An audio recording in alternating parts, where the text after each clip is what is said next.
So this is our final week in this mini-series focused on the May Unity theme of honoring memories. We began a couple of weeks ago by looking at honoring memories through the lens of gratitude, being the memory of the heart. It was with the backdrop of Mother's Day, and we remembered and gave thanks for the multiple sources of motherly love that have blessed us all, and that collectively embody the divine ideal of motherly love, as in the mother side of God, the divine love that never fails, as described by Myrtle Fillmore. We also acknowledge that not everyone shares in such positive memories of Mother's Day, and used it as an example of how unhealed and unresolved memories can continue to trigger pain in our current life experiences, even as years have passed and circumstances have changed.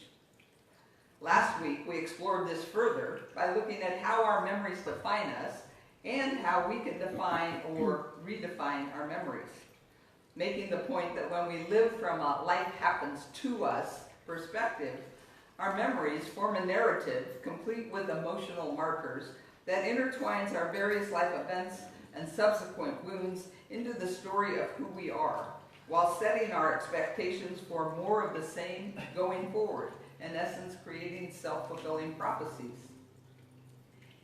In this case, even as we may overcome wounds from our past, sort of leave them behind, stuff them down, they remain a defining identity, thereby subjecting us to suffering the attendant pain every time a memory is evoked, and it's usually not on our schedule.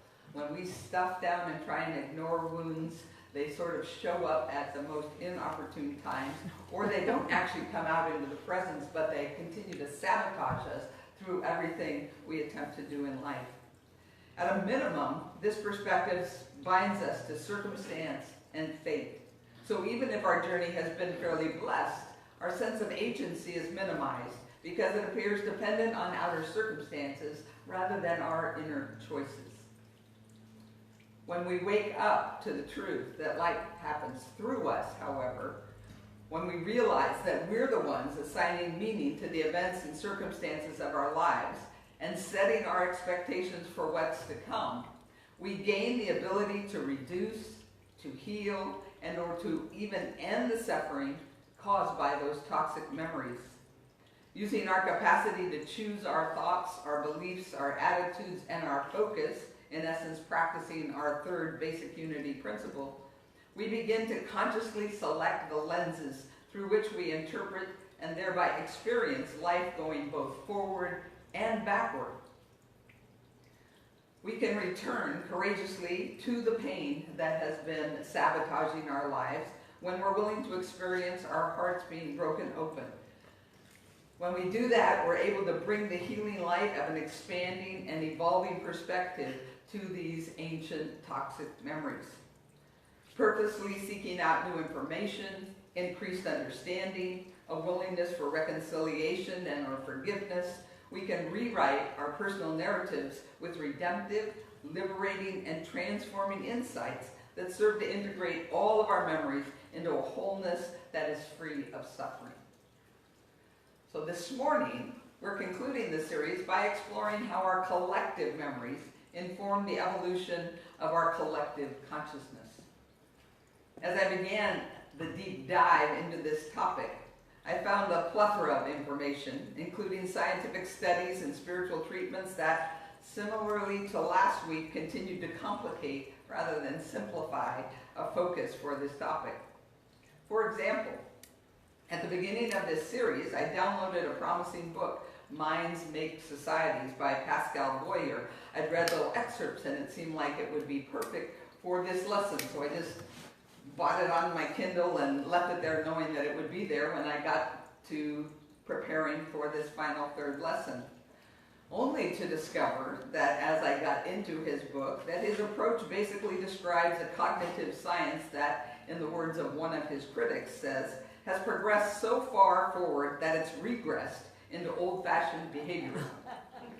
In short, Boyer argues that human minds have a hardwired perception of scarce resources, and that leads to tribal formation and cohesion that, this is quoting him, often outweighs moral appeals or simple facts.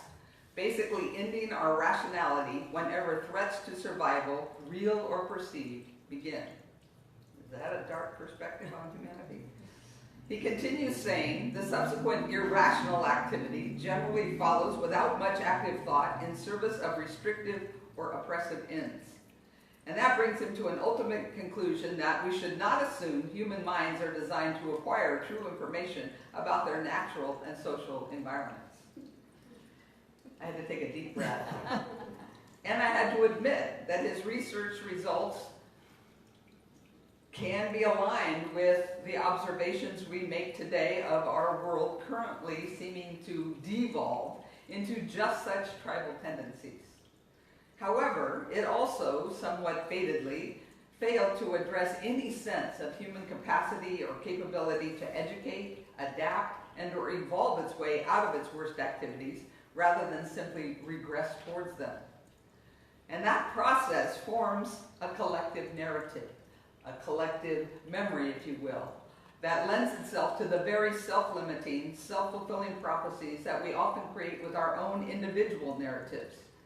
And it was a good reminder, as famed author Karl Knausgaard notes, we need to be alert whenever events shape themselves into narratives. For narratives belong to literature and not to life. And occurrences of the past seep into and absorb expectations of the future. For the true present stands open and knows as yet no consequence. In short, he's saying that as we rise into meta-awareness of our human tendencies, we need to consistently check our compliance with or our submission to cultural and tribal narratives that would seep into and absorb our expectations of the future and falsely limit what is potentially unlimited. This is a task that's served by a number of disciplines, but this morning I'm going to talk about three. The first way we can sort of guard ourselves against being defined by our narratives, collective or individual, is to practice meditation and active mindfulness. I was very grateful the Daily Word was so cooperative in the process of this lesson. Yeah. The second is that we can distinguish between the lure and comfort of pack or tribal mentality and the divine essence of oneness consciousness. That we need to recognize that this sense of belonging can get distorted into tribal connection rather than being the full oneness that we know is our truth.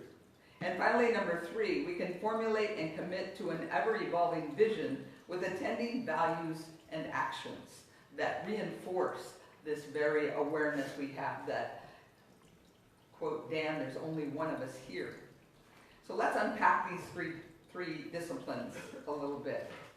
The first, practicing meditation and active mindfulness.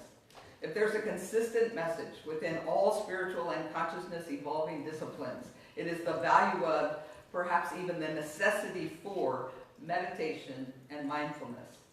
As our daily word expressed this morning, quoting Charles Fillmore's Christian Healing, to realize God, we must quiet our outer thoughts and enter into the stillness, peace, and harmony of spirit. Noting, of course, that we use the word God, and yet from all spiritual traditions, and even now from consciousness expanding studies and such that don't use that word God, still describe an experience of peace and oneness and connection that happens when we practice meditation. Our capacity to overrule our primitive brain reactive wiring, which is what Boyer was talking about, is dependent upon our capacity for this meta-awareness. In essence, becoming aware of our awareness.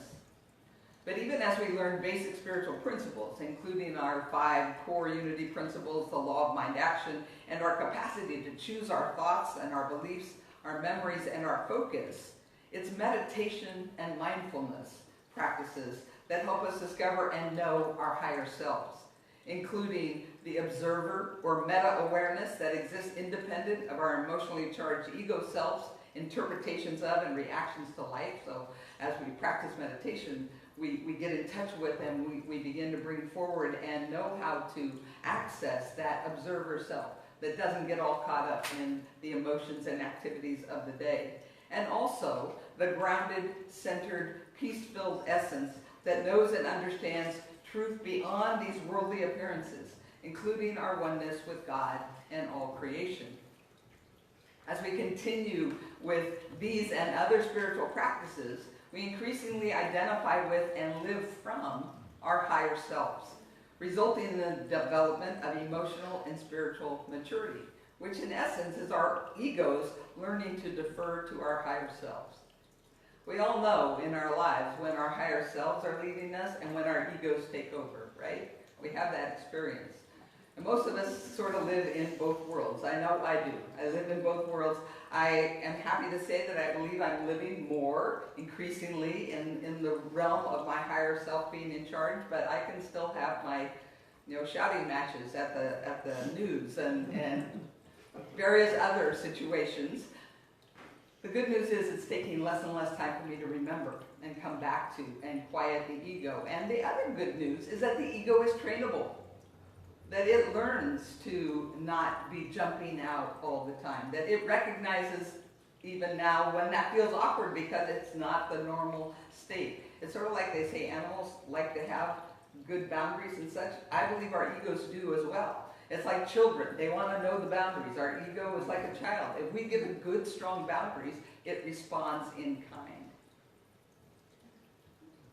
The second discipline we talked about is distinguishing between the lure and comfort of pack or tribal mentality and the divine essence of our oneness consciousness.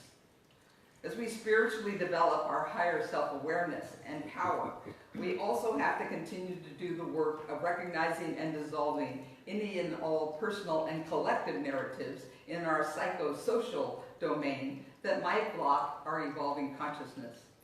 Last week and in the brief review this morning, we talked about how we do this on the personal level. It's equally important for us to constantly check, release, and or rewrite collective narratives. Narratives that come to us through our culture, through our religions, through our families, through our social structures that influence our perspectives as we strive for an integrated, whole, and consistent ground of being. In much the same way, when we feel awkward or not at ease, when we feel pain or suffering in the midst of a narrative, it's time to take a look at it. It's time to see how it isn't consistent with what we claim to be our core of being. Central to this process, I believe, is recognizing and overriding the strong tribal tendencies that, again, were described by Boyer, and he didn't invent them. He got them by observing humanity without any other lens, just trying to be factual in his observations. So the reality is we need to acknowledge that there are these tribal tendencies. For example, the temptation to view the world through us and them polarities. And that happens especially, I find, when someone else labels me a them. Even if I go around trying to say, well, we're all one and everything, when someone else separates themselves from me and says, well, you guys, I find it almost instinctual to respond in kind, to get defensive and to sort of say, well, I'm glad I'm not in your, in your tribe. In essence, it triggers our sense of separation. What I've learned is that one way to rise above just such reactions is to recognize these feelings as the hardwired primitive brain response that it is. And that can help us remember, as the Apostle Paul just said in our scripture, that it's time to put away or end our childish ways, that we've grown beyond that. And so when we recognize ourselves doing that, we recognize the petulant child coming out in us, and the adult that takes over. During the past few months of the Democratic presidential primary rollout, I've become aware of just how strong that tribal desire is to want to fit or belong. In deciding to remain open to the various candidates, I don't even know how many there are now, 24, 25, something like that, I made a decision that I was just going to try and be open and just listen and let it unfold in the process. But I've discovered just how uncomfortable it is to remain uncommitted. It's like being in the unknown. And we don't like being in the unknown. We want to find a place to take a stand.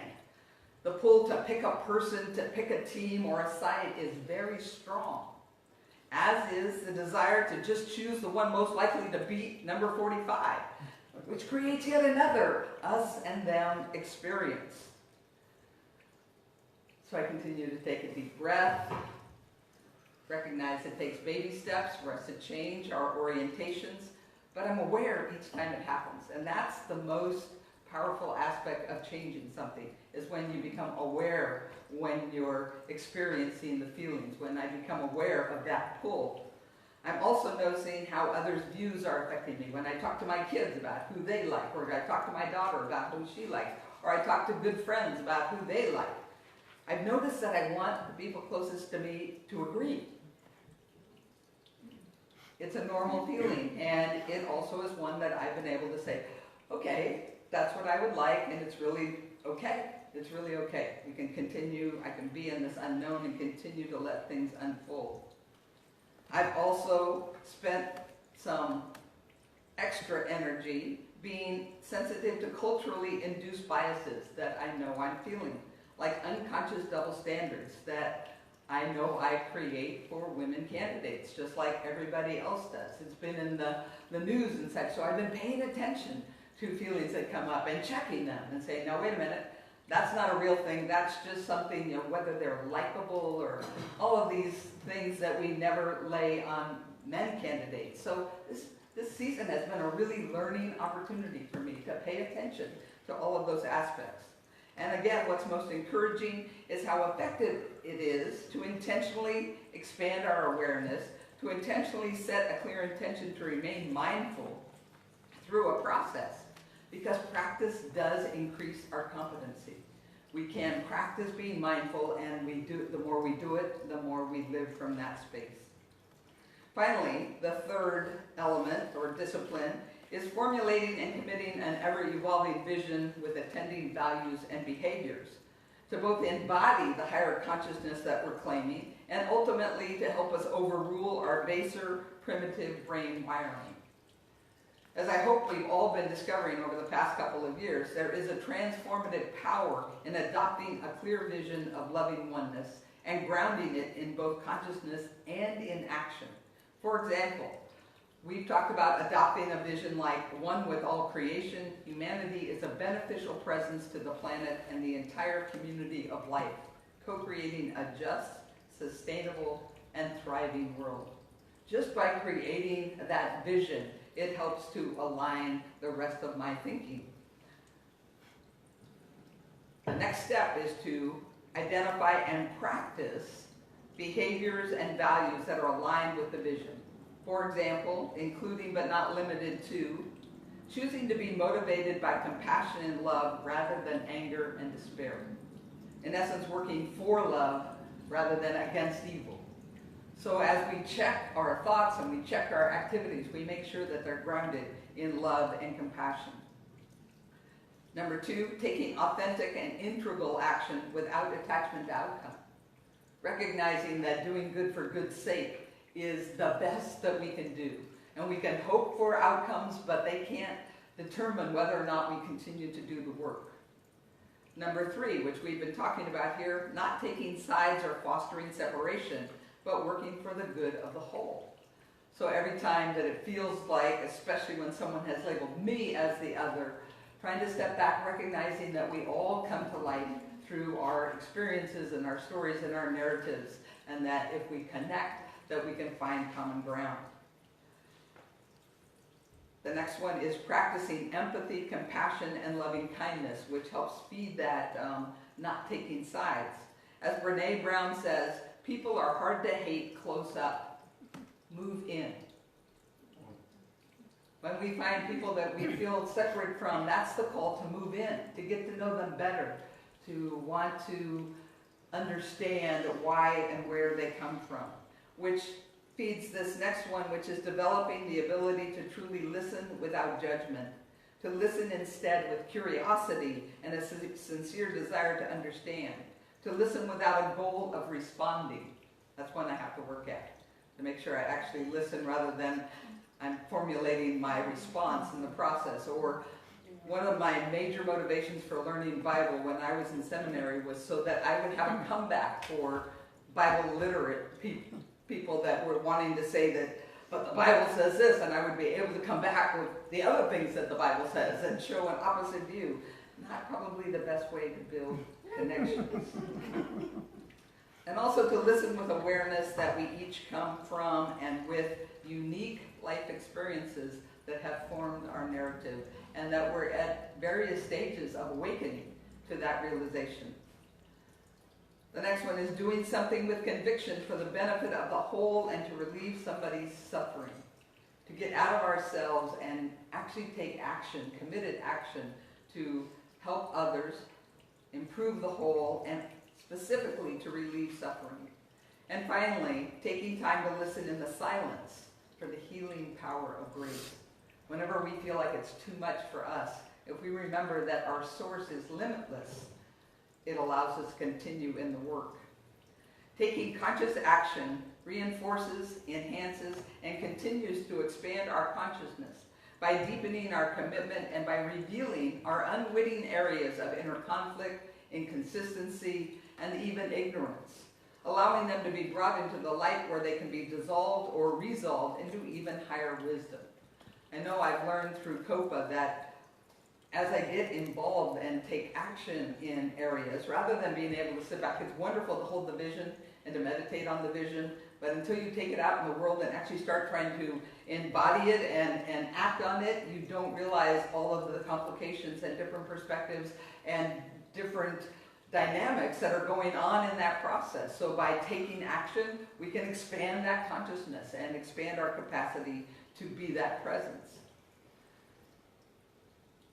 In short, by living into the higher consciousness we're claiming, we further develop our capacities for higher awareness and deeper rational thought and discernment, resulting in more informed and enlightened choices that are grounded in love rather than fear, in cooperation rather than in competition, and in unity and oneness versus separation. In other words, we learn to live from the highest aspects of our brain that can overrule our primitive brain reactions of fear. There's so many, including me, who believe that life gives us whatever experiences are the most helpful for the evolution of consciousness, and that the current challenges we're facing are designed to raise the consciousness of a large group of people all at once.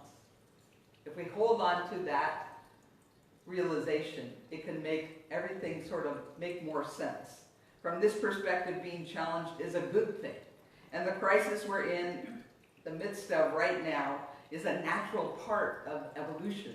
It's what makes people take leaps, or the humankind take leaps in consciousness, is because we are faced with an either-or challenge that we have to find a both-and answer to. The only question remaining is, how will we respond?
Opportunity to practice spending time in the silence and spending time in the present moment.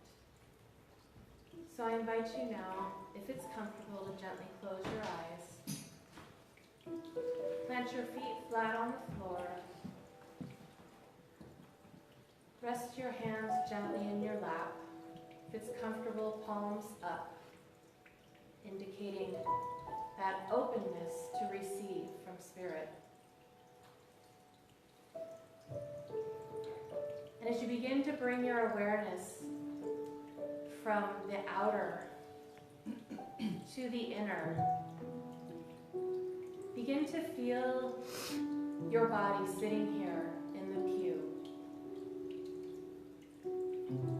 Feeling the seat beneath you.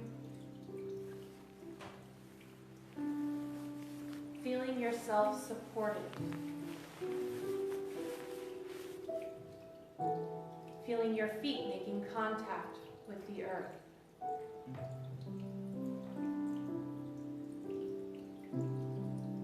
And bringing your awareness now to your breath. Breathing in deeply, filling up your chest and lungs with air. Holding it just for a moment at the top, and then exhaling slowly. And again, breathing in deeply through the nose. Feeling your chest expand, holding it for just a moment at the top, and then releasing slowly. And continue to take some slow, deep breaths as you feel yourself arriving more and more in this present moment.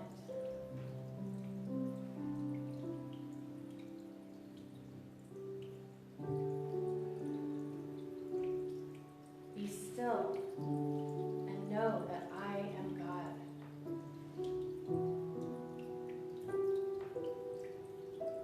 Be still and know that I am God.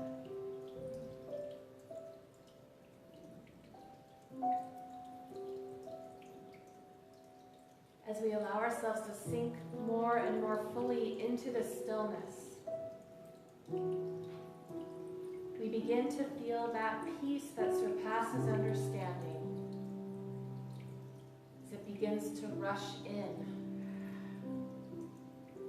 filling us up, embracing us, sustaining us.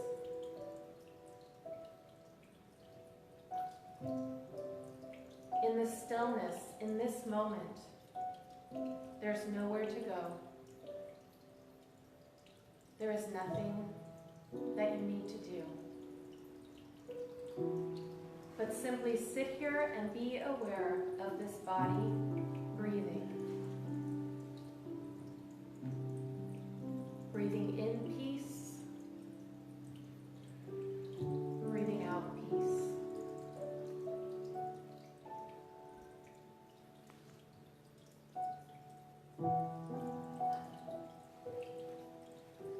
In moments of stillness, we become more aware of the loving presence of God that is always there, just waiting for us to remember.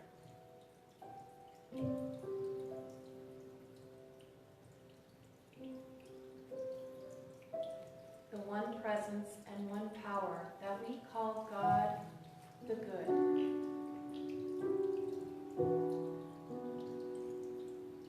Spending time in the silence, in the present moment, reminds us of what is true, what is real, what is infinite.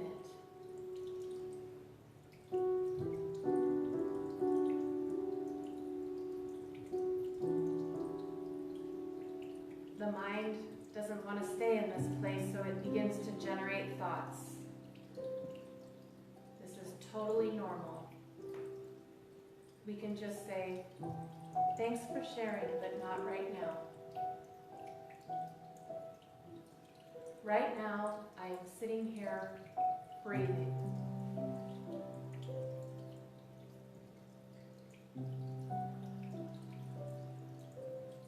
In the silence, I find peace.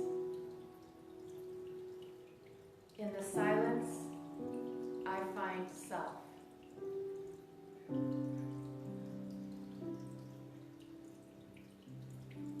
So now I invite you to just rest for a few moments, gently, in the silence.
Now as we begin to bring this sacred time to a close, I invite you to begin to wiggle your fingers and toes and gently open your eyes. And we return now from this experience with a greater awareness of that place of peace, that place of self, knowing that we can return in any moment. It doesn't take hours and hours of meditating. It only takes a few deep breaths and remembering to be present in the now moment. And so for this experience, for this time communing with God, for this community, and all the ways that it supports our spiritual growth, we are grateful. And we say, thank you, God.